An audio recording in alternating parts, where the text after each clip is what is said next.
Hello दोस्तों, मेरा नाम डॉक्टर ओपी गर्ग है और आज हम बात करने वाले हैं इलेक्ट्रोकन्वल्सिव थेरेपी, यानी कि जो साइकियाट्रिक पेशेंट्स के अंदर आपने काफ़ी मूवीज़ के अंदर देखा होगा, इलेक्ट्रिक शॉक थेरेपी जो दी जाती है उसके बारे में।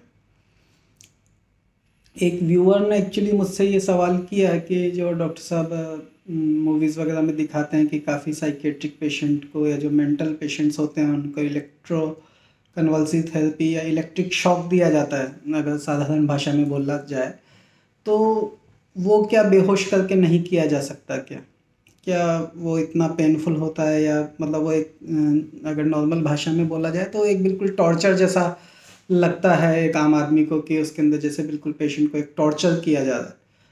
तो उसी का मैं जवाब देने के लिए आज ये वीडियो बना रहा हूँ।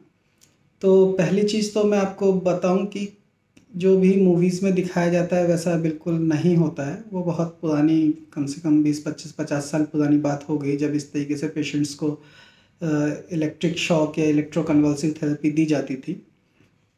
Yes, this is one of the treatment for the U C psychiatric patient, या मेंटली जो पेशेंट्स को जिनको मेंटल प्रॉब्लम होती है, जिसको हम मेडिकल लैंग्वेज में शाइजोफ्रेनिया या डिप्रेसिव डिसऑर्डर या बाइपोलर डिसऑर्डर बोलते हैं। तो डेफिनेटली उसके लिए ये एक रिकमेंडेड थेरेपी है। बट नाउ डेज़, पहले तो आपको मैं एक चीज़ बताऊं कि आजकल बहुत अच्छी अच्छी मेडिसिन्स आ गई हैं, इसलिए काफ़ी कम ये इलेक्ट्रोकन्वल्सिव थेरेपी दी जाती है, और दी भी जाती है तो विद एनेस्थीसिया दी जाती है। इसका मतलब कि पेशेंट को पता नहीं चलता जब उसको इलेक्ट्रिक शॉक दिया जाता है या जब उसको ये इलेक्ट्रोकन्वल्सिव थेरेपी दी जाती है।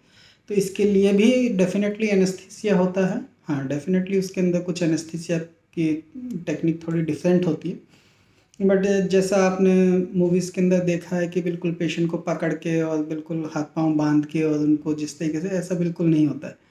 तो पहली चीज़ तो मोस्ट ऑफ द हॉस्पिटल्स के अंदर एनेस्थेटिस्ट होते हैं जहाँ पे भी ये इलेक्ट्रोकन्वल्सिव थेरेपी दी जाती है, इलेक्ट्रिक शॉक का जो टाइप से जो ट्रीटमेंट किया जाता है। हाँ, इसमें जो 3-4 जो थोड़ी चैलेंजेस जो होते हैं एनेस्थीसिया में। तो वो पहली चीज़ तो ये एनेस्थीसिया बहुत ही शॉर्ट टाइम के लिए होना चाहिए, क्योंकि जो इलेक्ट्रोकन्वल्सिव थेरेपी जो दी जाती है वो खुद अपने आप में ही बहुत शॉर्ट टाइम के लिए दिया जाता है। तो आपका वो एनेस्थीसिया का इफेक्ट 2-4-5 मिनट के अंदर फिनिश हो जाना चाहिए, ताकि पेशेंट को हम वापस भी जगा सकें।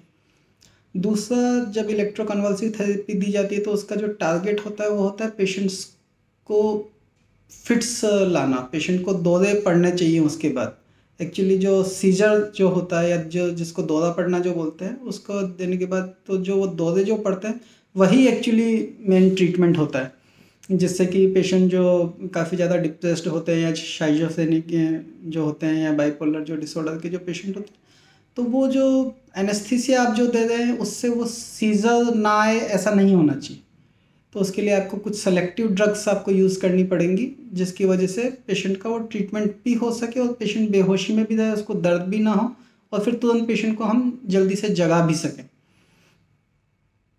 तो इसके लिए भी जो, जैसा कि मैंने आपको बताया कि पहले मेरे वीडियोस के अंदर, जो भी जनरल एनेस्थीसिया की जो प्रिकॉशंस ली जाती हैं, पेशेंट को भूखे पेट होना ज़रूरी है, उसके आगे कोई पहले से कार्डियोवैस्कुलर या कोई और प्रॉब्लम है तो वो सब एड्रेस किया जाना चाहिए, उसके लिए वर्कअप होना चाहिए, एंड देन उसको हम इलेक्ट्रोकन्वल्सिव थेरेपी के लिए या इलेक्ट्रिक शॉक थेरेपी के लिए उसको ले सकते हैं। जैसा कि मैंने बताया कि इसके अंदर क्योंकि दौरे, पेशेंट को ऑब्वियसली उसके बाद इलेक्ट्रोकन्वल्सिव थेरेपी के बाद सीजर होगी, और वो हम चाहते हैं कि वो सीजर हो, तो उसके लिए उसके डेफिनेटली देने से, मतलब बाइट ब्लॉक उनको लगाया जाता है मुंह के अंदर, जिससे वो दांत ऐसे करके ना दबाएं या अपनी जीभ उनके उसमें ना आ जाए।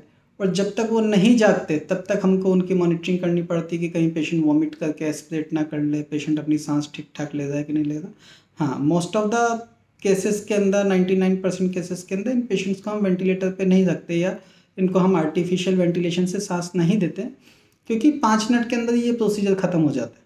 5 मिनट या 10 मिनट के अंदर टोटल काम ही ख़त्म हो जाता है। तो उसके लिए हम लोग हैंड वेंटिलेशन या मास्क वेंटिलेशन जिसे कहते हैं, आपने शायद देखा होगा मूवीज़ वगैरह में कि ब्लैक कलर का मास्क होता है, उसको एनेस्थेटिस्ट पकड़ के रखते हैं और उससे साइड से वेंटिलेट किया जाता है पेशेंट्स को। तो उतनी देर के लिए ये हमको करना होता है। कुछ कुछ मेडिसिन इसके अंदर हम लोग अवॉइड करते हैं, जैसे मिडाज़ोलम है या जो थायोपेंटोन सोडियम है, ये हम इसके अंदर अवॉइड करते हैं क्योंकि इसकी वजह से आपकी सीज़र ड्यूरेशन के ऊपर फ़र्क पड़ सकता है। सीज़र ड्यूरेशन भी 10 सेकंड से लेके 2 मिनट तक ये डिपेंड करता है, ये डिसाइड किया जाता है जो कि साइकेट्रिक डॉक्टर होते हैं उनके द्वारा, कि कितने कितने वोल्ट का या कितना करंट उनको देना है। But most of the time then not it is safe procedure and it is not that torturous जो कि आपको मूवीज़ वगैरह में दिखाया जाता है। पोस्ट ऑपरेटिव पेशेंट्स की वही सारी मॉनिटरिंग होती हैं जो कि एक जनरल एनेस्थीसिया वाले पेशेंट्स की होती है।